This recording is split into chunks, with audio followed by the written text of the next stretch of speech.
दोस्तों, तो आज हम क्लास 12 की बायोलॉजी का पहला चैप्टर शुरू कर रहे हैं जो है रिप्रोडक्शन इन ऑर्गेनिज्म, यानी कि जीवों में जनन। देखिए, इस पृथ्वी पर जितने भी ऑर्गेनिज्म हैं वो अपनी एग्जिस्टेंस और कॉन्टिन्यूटी को बनाने के लिए, यानी कि निरंतरता और अपने अस्तित्व को बनाए रखने के लिए एक जीवन की अनोखी घटना करते हैं या प्रक्रिया करते हैं, जिसे हम कहते हैं रिप्रोडक्शन। इस रिप्रोडक्शन में क्या करते हैं, वो अपने जैसी हूबहू संतान की उत्पत्ति करने की क्षमता रखते हैं या फिर हूबहू संतान की उत्पत्ति करते हैं। तो देखिए, रिप्रोडक्शन एक प्रकार की प्रक्रिया है जिसमें कोई भी जीव अपने जैसी हूबहू संतानों की उत्पत्ति करता है, जिसे हम क्या बोलते हैं, रिप्रोडक्शन बोलते हैं। ठीक है। देखिए, यहाँ पर एक टर्म और दिया है जिसे कहते हैं लाइफ स्पेन। देखिए, कोई भी लाइफ स्पेन का मतलब जीवन की अवधि। देखिए, कोई भी जीव जब से जन्म ले लेता है और तब से लेकर के उसकी प्राकृतिक मृत्यु तक जो उसकी जीवन की अवधि होती है, जितना भी समय हो, वो उसका क्या कहलाता है, लाइफ स्पेन। यहाँ पर पॉइंट ध्यान देने योग्य ये है कि लाइफ स्पेन मतलब प्राकृतिक मृत्यु, उसकी किसी घटना की वजह से मृत्यु नहीं हुई हो, एक प्रकृति के आधार पर जितने समय तक उससे संबंधित जाति के जीव जीते हैं उतना जी करके उसकी मृत्यु हुई हो, तो वो क्या कहलाता है, उसकी लाइफ स्पेन कहलाती है। इतनी बात क्लियर हो गई। ठीक है। अब देखिए, जो रिप्रोडक्शन होता है, ठीक है, रिप्रोडक्शन के अंतर्गत यदि हम मानव के लैंगिक जनन की प्रक्रिया की बात करें, तो जब युग्मक संलयन मादा के गर्भाशय में हो जाता है, ठीक है, तो उसके बाद जब जीव के निर्माण की फॉर्मेशन शुरू होती है, इतनी बात क्लियर हो रही है, जीव के निर्माण की जब फॉर्मेशन शुरू होती है तो आपको पता होगा सर्वप्रथम एक यूनिसेलुलर एम्ब्रियो होता है जिसे हम कहते हैं युग्मनज। ठीक है। यदि हम एक छोटी सी बात के लिए मान लेते हैं एक युग्मनज है, ठीक है, एक कोशिकीय युग्मनज है, ठीक है, वो क्या करता है, अपने आप को डिवाइड करेगा। तो डिवाइड की प्रक्रिया में इस प्रकार से कुछ गुणसूत्रों का बंटवारा होता है, ठीक है। ये गुणसूत्रों के बंटवारे के बाद सेल अपने आप को डिवाइड करती है, ठीक है, और ये आगे जाकर के फिर से डिवाइड करेंगे। तो इस प्रकार से एक यूनिसेलुलर एम्ब्रियो अपनी संख्या को लगातार डिवाइडेशन के फलस्वरूप इंक्रीज करता है और एक नए जीव की फॉर्मेशन करता है। तो देखिए, इस पूरे के पूरे इवेंट में कौन कौन सी महत्वपूर्ण घटनाएं हो रही हैं, बहुत ज्यादा इंपॉर्टेंट है इसको समझना। देखिए, जब कोई सेल डिवाइड करने के लिए अपने को तैयार करती है, ठीक है, तो आपने फर्स्ट ईयर में पढ़ा होगा, वो एक सेल साइकिल यानी कि सेल कोशिका चक्र से गुजरती है, जिसमें वो क्या करती है, अपने जो इसका न्यूक्लिक मटेरियल होता है यानी कि डीएनए होता है, उसको डुप्लीकेट करती है। जो आपका पहला इवेंट दिया हुआ है, डीएनए का डुप्लीकेशन होता है, ठीक है। डीएनए के डुप्लीकेशन के बाद वो क्या करती है कि जो उसके सेल में जरूरी चीजें हैं, जो आरएनए है या प्रोटीन रिच केमिकल्स हैं, एंजाइम्स वगैरह, हार्मोन्स वगैरह, इन सब की जो जरूरत इसको पड़ने वाली है, उसकी क्या करती है, ये फॉर्मेशन करती है। ठीक है। इतना कुछ करने के बाद सेल क्या कर देती है, अपने डिवाइडेशन फेज यानी कि माइटोटिक फेज में क्या करती है, इंटर कर जाती है, ठीक है। और उसके बाद ये अपने को विभाजन के लिए अपनी प्रक्रियाओं को स्टार्ट करती है। तो देखिए, वो क्या करती है, सेल इतना करने के बाद डिवाइड हो जाती है। जब सेल डिवाइड होगी तो आपको पता होगा, जब एक सेल डिवाइड होती है तो यदि वो माइटोसिस डिवीजन है यानी कि समसूत्री डिवीजन है, तो 2 सेल में डिवाइड होती है, और यदि वो मियोसिस डिवीजन है यानी कि अर्धसूत्री विभाजन है, तो 4 सेल में डिवाइड होती है। लेकिन यहाँ पर मियोसिस डिवीजन होगा क्योंकि हम यूनिसेलुलर एम्ब्रियो की बात कर रहे हैं, हम किसी युग्मक के निर्माण की प्रक्रिया की बात नहीं कर रहे, ठीक है। तो क्या होगा, यहाँ पर सेल की नंबर बढ़ेगी। जब भ्रूण में सेल का नंबर बढ़ता है तो धीरे धीरे उसका डेवलप होगा, उसका विकास होगा, ठीक है। और विकास के दौरान जो अगली प्रक्रिया उसमें शामिल होगी, सबसे इंपॉर्टेंट चीज, वो सारे के सारे अंग के निर्माण तो होगी ही, लेकिन उसमें जो इंपॉर्टेंट चीज होगी वो फिर से रिप्रोडक्शन ऑर्गन्स की पुनः फॉर्मेशन होगी, जिससे वो अपने को खुद पुनः अपनी निरंतरता को बनाए रखने के लिए पुनः संतानों की उत्पत्ति कर सके। और इस प्रकार से जब वो संतानों की उत्पत्ति फिर से आकर के करेगा तो अपनी जात की कंटिन्यूटी और एग्जिस्टेंस को बनाए रखने की विलक्षण क्षमता उसमें हमेशा बनी रहेगी, यानी कि निरंतरता और अस्तित्व को वो सदा बनाए रहेगा। तो देखिए, ये रिप्रोडक्शन में कुछ इंपॉर्टेंट घटनाएं थी जिसको आपने पहले स्लाइड में देखा। देखिए, इस पृथ्वी पर 2 प्रकार के जीव हैं, बेसिक सी बात है, आपको पता होगी, प्लांट और एनिमल। देखिए प्लांट और एनिमल इन दोनों में ही रिप्रोडक्शन होगा, क्योंकि वो दोनों को निरंतरता है, अस्तित्व को बनाए रखने की जरूरत है, ठीक है। और जो प्रजनन के मोड होते हैं बेसिक तौर पर दो टाइप्स के होते हैं, एक तो असेक्सुअल और दूसरा सेक्सुअल, यानी कि अलैंगिक जनन और लैंगिक जनन। इस आधार पर प्लांट भी अलैंगिक जनन और लैंगिक जनन करेंगे और एनिमल भी अलैंगिक जनन और लैंगिक जनन करेंगे। तो अगली स्लाइड में हम ये देखेंगे कि अब हम प्लांट पर चर्चा करेंगे और प्लांट में हम ये देखेंगे कि प्लांट जो अलैंगिक जनन करते हैं वो कितने टाइप्स के से करते हैं, ये काफी ज्यादा इसके प्रकार हैं। तो अगली स्लाइड में हम उसके कुछ रेखा चित्र को समझेंगे, है ना, कि कोई भी प्लांट या जो पेड़ पौधे हैं वो अपना अलैंगिक जनन कितने प्रकार से करते हैं, ठीक है। और आगे वाले लेक्चर में हम पहले तो प्लांट के अलैंगिक जनन के प्रकार समझ रहे हैं और उसके बाद जंतुओं के अलैंगिक प्रकार को समझेंगे और फिर उसके बाद पौधों के लैंगिक जनन को समझेंगे और फिर जंतु के लैंगिक जनन को समझेंगे। तो इस प्रकार से इस चैप्टर को प्रोसीड करेंगे, ठीक है। तो इतनी बात समझ में आ गई। तो चलिए नेक्स्ट स्लाइड। वो 3 तरीके का होता है, एक प्रकार से वेजिटेटिव रिप्रोडक्शन यानी कि वर्धी जनन, और दूसरा होता है अलैंगिक जनन और तीसरा होता है लैंगिक जनन। जो ये वर्धी जनन या कायिक जनन या वेजिटेटिव रिप्रोडक्शन होता है, ये प्रकार से हम कह सकते हैं असेक्सुअल रिप्रोडक्शन का ही एक प्रकार होता है, ठीक है। ये असेक्सुअल रिप्रोडक्शन का ही एक प्रकार का मोड होता है, ठीक है। देखिए जो वेजिटेटिव रिप्रोडक्शन प्लांट में पाया जाता है, इस स्लाइड के माध्यम से हम एक रेखा चित्र के माध्यम से हम सिर्फ इतना जानने का प्रयास करेंगे कि वेजिटेटिव रिप्रोडक्शन कितने प्रकार का होता है और उसके अंदर और कितने टाइप्स हैं, ठीक है। इसमें हम किसी भी हेडिंग्स का एक्सप्लेन नहीं करेंगे, इसके लिए हम अलग से वीडियो आपके लिए बनाएंगे, ठीक है। देखिए तो जो वेजिटेटिव रिप्रोडक्शन होता है वह बेसिकली दो रूपों में पाया जाता है।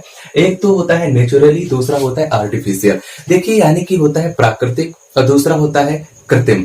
जो ये प्राकृतिक रिप्रोडक्शन होता है उसमें पौधा स्वयं अपने जो उसका वेजिटेटिव पार्ट होता है या कायिक पार्ट होता है उसी के माध्यम से अपने नए पौधे का जन्म देता है, ठीक है। देखिए जो पौधे के कायिक भाग होते हैं वो आप सभी जानते हैं, जड़, तना और पत्ती मुख्य रूप से होता है, ठीक है। तो इन्हीं पार्ट से ही ये पूरा का पूरा जन्म करेंगे। तो देखिए हम पहला देखते हैं बाई रूट। रूट के माध्यम से कौन कौन से पौधे अपना प्रजनन कर सकते हैं। देखिए यहाँ पर लिखा है एस्परेगस। एस्परेगस का मतलब होता है सतावर, ठीक है, सतावर कर सकता है। आइपोमिया बटाटास यानी कि शकरकंद और ट्राइकोजैंथस यानी कि परवल। इस प्रकार के जो पौधे होते हैं वो अपने रूट के माध्यम से अपना प्रजनन कर सकते हैं, अपने जैसे संतानों की उत्पत्ति कर सकते हैं।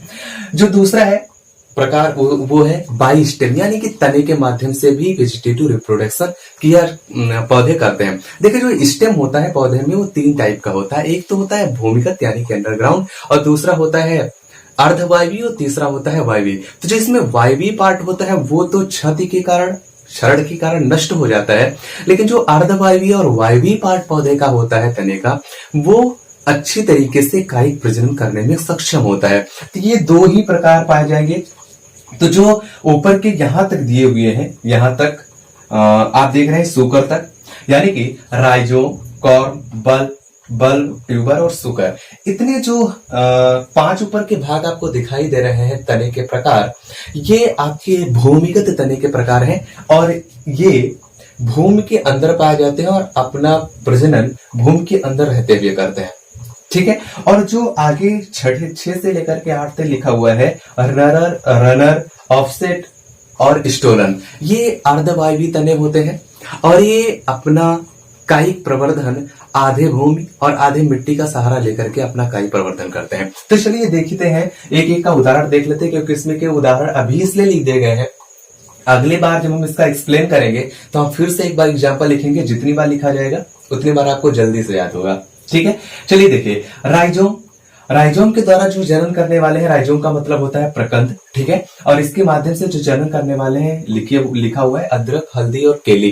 केली यहाँ पर ध्यान से पढ़िए, केली की बात हो रही है, केला की बात नहीं हो रही है, ठीक है। तो केली जो जनन करती है वो प्रकंद यानी कि राइजोम के माध्यम से करती है। जो दूसरा मोड पाया जाता है वो होता है कॉर्म। कॉर्म का मतलब होता है घन कंद, ठीक है। घन कंद के माध्यम से एमार्फोफैलस का मतलब होता है जमी कंद, ठीक है। और क्रोकस का मतलब होता है केसर और कोलोकेसिया का मतलब होता है अरबी। तो जो केसर, अरबी और जमी कंद होते हैं वो घन कंद के मोड से क्या करते हैं, अपना काई प्रवर्धन करते हैं। बल्ब का मतलब होता है सल्ककंद। बल्ब का मतलब होता है सल्ककंद। और इसमें जो allium cepa, allium sativum, freesia, vanda, ये भी जो भी पौधे होते हैं, यानी कि प्याज और लहसुन और फ्रीसिया और वांडा, ये सब जो पौधे होते हैं वो सल्ककंद के माध्यम से अपना काई प्रवर्धन करते हैं। ट्यूबर का मतलब होता है कंद। ये तो बहुत छोटे से ही सिखा दिया जाता है कि पोटैटो में कंद के माध्यम से काई प्रवर्धन पाया जाता है। अच्छा देखिए, सूकर का मतलब होता है अंतःभूस्थारी। ये प्रकार के भूमिगत तने का ही प्रारूप है। ठीक है, ये जो मेंथा है, मेंथा का जो पुदीना होता है, ठीक है, ये पुदीना में इस प्रकार का प्रजनन पाया जाता है। अच्छा, रनर एक प्रकार का अर्धवायवी तना है और इसमें जो इस प्रकार से जन्म पाया जाता है वो कैनेडोन यानी कि दूब घास, ऑक्जैलिस यानी कि खट्टी बूटी, और हाइड्रोकोटाइल का मतलब होता है ब्राह्मी बूटी। यानी कि दूब घास, खट्टी बूटी और हाइड्रोकोटाइल यानी कि ब्राह्मी बूटी में रनर टाइप का एक प्रवर्धन पाया जाता है। देखिए एग्जाम्पल इसमें से बहुत ज्यादा इंपॉर्टेंट है, डिफिनेशन कभी नहीं आती है, सिर्फ पूछा जाता है एग्जाम्पल कि भैया ये बताइए इसमें से कौन किस प्रकार का जनन करता है। ठीक है, तो एग्जाम्पल आपके लिए काफी ज्यादा इंपॉर्टेंट है, इसीलिए हमने यहाँ पर इसको लिख दिया है। बाकी हम एक्सप्लेन करेंगे, आप इसके लिए टेंशन मत लीजिए। ठीक है, देखिए स्टोडन का मतलब होता है भूस्तरी। Repeat again, भूस्तरी। ठीक है, भूस्तरी एक प्रकार का अर्धवायवी तना है। और जो इसमें एग्जाम्पल है कोलोकेसिया और मस्का कोलोकोसिया, यहाँ पर भी है, यहाँ पर आप देख लीजिए कहाँ है ये। कोलोकोसिया एक प्रकार का घनकंद भी है और कोलोकोसिया में जनन एक प्रकार का ऊपर भूस्तरी टाइप का भी पाया जाता है। क्लियर हो गया? अच्छा ठीक है, आगे देखिए ऑफसेट। ऑफसेट का मतलब होता है भूप्रसारी। ठीक है, इसका भी हम एक्सप्लेन बाद में करेंगे। इसका जो एग्जांपल है कॉर्निया और पिस्टिया। देखिए कि दोनों के दोनों जलीय पादप है।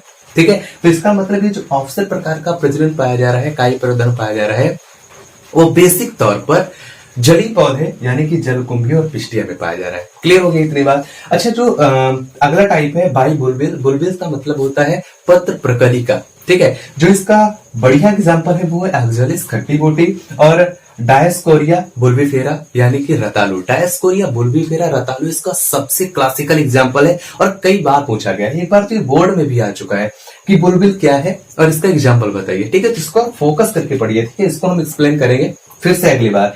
देखिए बाई लीव्स यानी कि पत्तियों के द्वारा जन्म किसमें होता है, तो ब्रायोफिलम बहुत ही फेमस एग्जांपल है। ठीक है, और बिगोनिया। ठीक है, इन दोनों में कैसा पाया जाता है, पत्तियों के द्वारा प्रजनन कायिक प्रवर्धन पाया जाता है। चलिए आगे देखिए, ये तो थे इतने मोड जो नेचुरल कायिक प्रवर्धन के थे। यहाँ पर एक आर्टिफिशियल तरीके से भी कायिक प्रवर्धन किया जाता है जो मानव अपनी आवश्यकता के अनुसार खुद करता है। ठीक है, स्वयं करता है। उसमें कई सारी विधियों का इस्तेमाल करता है, जैसे कि कटिंग। कटिंग का मतलब होता है जो आप कलम वगैरह लगाते हो गुलाब वगैरह की, ठीक है, तो कटिंग है। ग्राफ्टिंग का मतलब होता है आप ग्राफ्टिंग का मतलब होता है पैबंद लगाते हो। ठीक है, यानी कि पैबंद लगाना जो होता है उसे हम ग्राफ्टिंग बोलते हैं। इनार्किंग का मतलब होता है इनार्किंग का मतलब होता है इनार्किंग का मतलब होता है शाखा बंधन या अंतःस्थापन। देखिए दो पौधों की शाखाओं को आपस में बांध करके जिस प्रकार का कायिक प्रवर्धन किया जाता है, इसको हम और ज्यादा एक्सप्लेन करेंगे।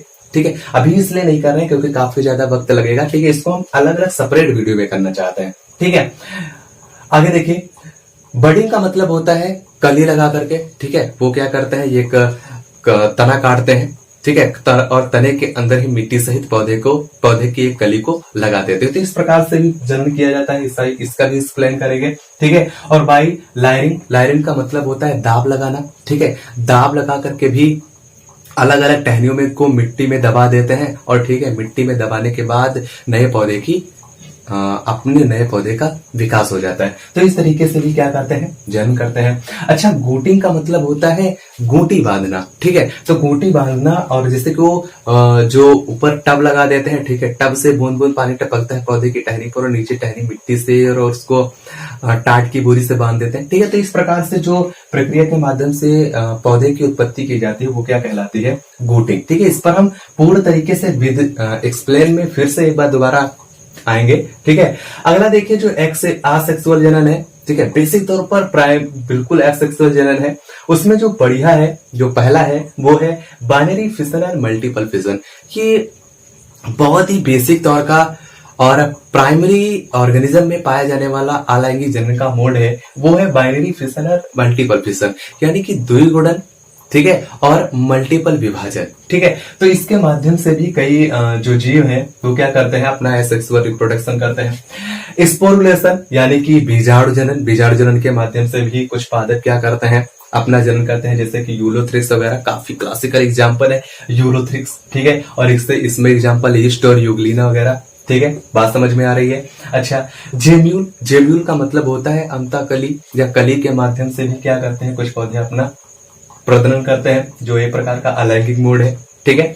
अच्छा देखिए, बडिंग, बडिंग का मतलब कुछ पौधे ऐसे होते हैं, जैसे कि ईस्ट की भी बात कर ले तो क्या करती है, अपने कोशिका पर एक कली जैसी संरचना बनाती है, जिसके माध्यम से इसकी संख्या में बढ़ोतरी होती है, यानी कि वो अपना प्रजनन करती है। ईस्ट वैसे भी एक कोष की पादप है, या ये एक कोष की कवक है। कवक को बेसिकली पादप क्रम में रखा गया है, ठीक है। इतनी बात तो क्लियर तरीके से समझते हैं।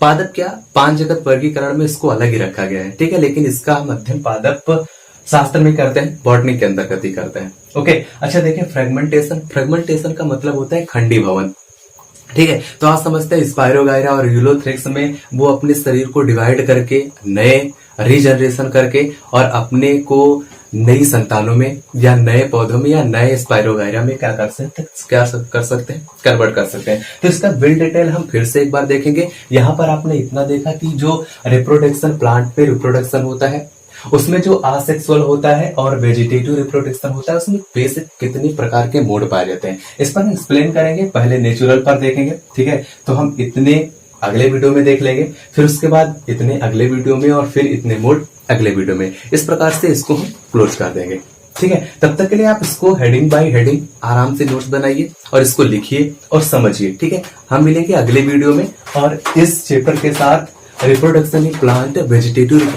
रिप्रोडक्शन बाय नेचर माध्यम। ओके, तब तक के लिए आप नोट बनाइए। Thanks for watching this video.